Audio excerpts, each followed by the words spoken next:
I messed up this weekend. I messed up. Hmm. It's tough, guys. It's tough. This past week has been a really interesting time for me. And maybe you guys can kind of, I don't know if sympathize is the right word, maybe relate is the better word to say. I have so much going on and I don't even know how to make heads or tails of it. And that's not me bragging about my situation. I'm very blessed to be kind of in the situation that I'm in. Um, but it can really be a lot sometimes. But I should probably start by breaking down, kind of what I've been up to, what things have been happening in my life, and also I've been gone for like 2 months, so maybe I should offer y'all an explanation for that too. So first off, my name's Ryan. I'm a 22-year-old cinematographer based out of Virginia. I've worked on feature films, I've done short films. My own short film, Umbrella Man, is actually about to hit the student showcase this May, I think. And really excited to see what the future holds for post-college. I work like 20 to 30 hours per week, and on top of that I do other stuff. I do my videography, I do weddings, I do sports, I do gym stuff, I do docs, and right now it's kind of crazy overwhelming for me right now. This past week was particularly so, I've just been really chipping away at my job. And then, I have also been having to reschedule some shoots that I had planned out just because of that job. And this weekend was, really gearing up to be kind of the coup de grace for me, to be honest. And that's kind of where the title of this video comes into play. I messed up this weekend. Yesterday was going to be like the busiest day in a long while for me. I got an offer from a local video marketing agency here in Virginia to shoot a fundraising event for them. And I was like, oh my gosh, this is great, because I've always wanted to work with these people. I know a lot of people who work with them, and all they needed me to do is just be there for a couple hours, just take some video, get some B-roll, hand over the footage. Bob's your uncle, easy. And then the problem was, after that, I was going to go do a boxing mini doc for a local fighter here named Aziz. And, I want to get more into the documentary space. I love doing music, videography. I love doing weddings. I love doing all that. But I also really, really want to get an FX6 so that I can pursue documentary work, because I love telling stories like that. I've always loved documentary work. And, so I had those two things going at the same time, on the same day. And then I was also going to try and squeeze in, doing a photo shoot with a girlfriend at a local museum. I think it's called Avoca Museum. Really interesting place. You guys should check it out if you're local. How many times am I going to say local in this video? I wanted to run the gauntlet. I wanted to do all three in the same day, and I was kind of mentally gearing myself up to do it. And then they asked for my price. And that's where I messed up. That's where I screwed up. So in videography and cinematography, just the video world in general, it can kind of be a bit of an awkward topic to talk about pricing, because you go to a shoot with someone, you get some great images of them, they're really happy with what you've come out with, and they're like, all right, man, how much is that? How much is it gonna be? And you're like, $400, $500, $1,000. You know what you're worth, and you know what your gear is worth, and you know that what you did is quality, at least I hope so, but it's still awkward asking people to pay you several $100s. They gave me a quote, and I threw out one that was a little more expensive. And they went with a different guy. Now, I'm not mad at them. It makes sense to go with the cheapest option. I don't know who the other guy was. I don't know how much he offered. It's not really my business.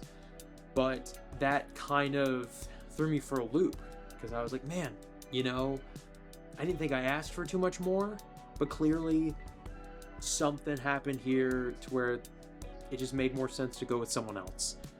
And that made me reevaluate a lot of things. And, I still call my parents a lot. My parents are very business savvy. So I actually called them and talked to them. And I was like, man, what do you think I did wrong here?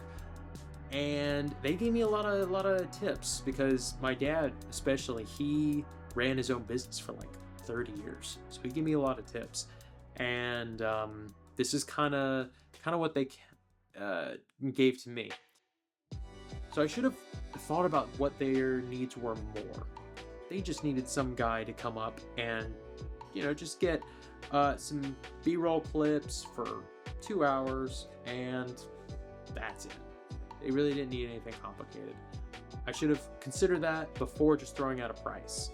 And that's part of my problem, is I respond too quickly sometimes, when what I should do is kind of just step away for a second, say, hey, let me talk to some people about this, and let me see, let me take a second to consider your offer, and I'll get back to you within the day. Clients really like it when you get back to them within the day. Or at least they like it when you give them a timeline of when they could expect to hear back from you. That's what I should have done. That's step one. If you don't know immediately if you should take an offer or not, just step away, say you'll get back to them within the day or within a certain time frame, and go run the numbers with somebody else, someone you trust, see if they think it's a fair deal. And then the next step, is it valuable to your career? This one is really important.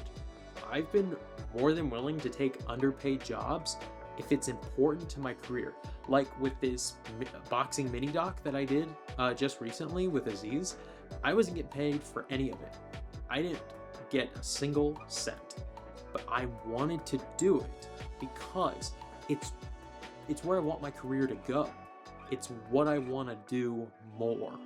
So it was more important to me to get this thing shot and to have something to put on my portfolio, on my Instagram, to basically use as a calling card. It was more important than just getting paid. And then, are you going to learn something new? You can do the same thing over and over and over again and never learn anything new. So if a job comes along, maybe you get paid a little bit, but maybe it's not really necessarily where you want your career to go, but the potential is there for you to learn something new, might want to consider it. I've actually been on a couple jobs recently, and it was totally out of my comfort zone. I was working on a short film called Intellectual Property, and I was the gaffer. Now, as a cinematographer, as a burgeoning cinematographer, of course, I know my way around lights, but I've never been a gaffer. My talents have always been camera.